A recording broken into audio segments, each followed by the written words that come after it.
Assalamualaikum warahmatullahi wabarakatuh. Perkenalkan, nama saya Alika Azhara, NPM 234111090. Saya dari kelas manajemen 23A. Baiklah, di sini saya akan menjelaskan tentang ilmu ekonomi makro. Ekonomi makro. Ekonomi makro adalah studi tentang ekonomi secara keseluruhan. Ekonomi makro menjelaskan perubahan ekonomi yang mempengaruhi banyak masyarakat, perusahaan, dan pasar.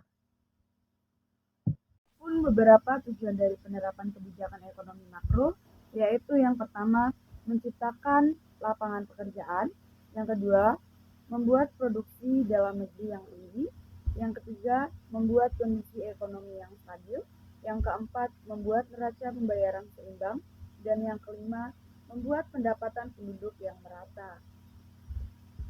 Selanjutnya yaitu kebijakan dalam ekonomi makro. Yang pertama yaitu kebijakan fiskal.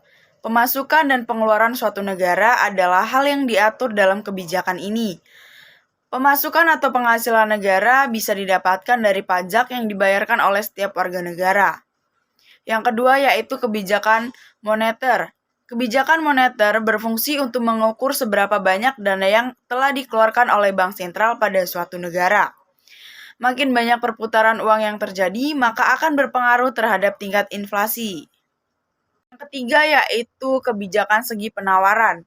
Fungsi dari kebijakan ini adalah untuk menyeimbangkan neraca keuangan dari suatu perusahaan atau negara.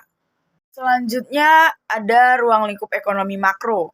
Yang pertama yaitu penentuan tingkat kegiatan perekonomian negara.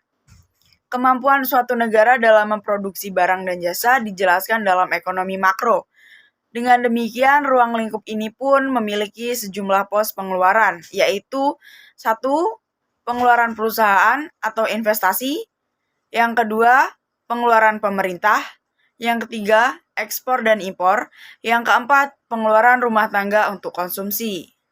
Yang kedua yaitu kebijakan pemerintah. Persoalan inflasi dan pengangguran memang tak lepas dari perekonomian suatu negara. Pemerintah pun telah melakukan berbagai upaya untuk menanggulanginya, baik melalui instrumen kebijakan fiskal maupun moneter. Yang ketiga yaitu pengeluaran agregat. Pengeluaran agregat berarti pengeluaran yang menyeluruh. Jika pengeluaran ini tidak dapat mencapai tingkat ideal, akibatnya adalah terjadinya masalah pada perekonomian. Mungkin cukup sekian penjelasan dari saya, semoga bermanfaat buat semuanya. Saya akhiri, wassalamualaikum warahmatullahi wabarakatuh.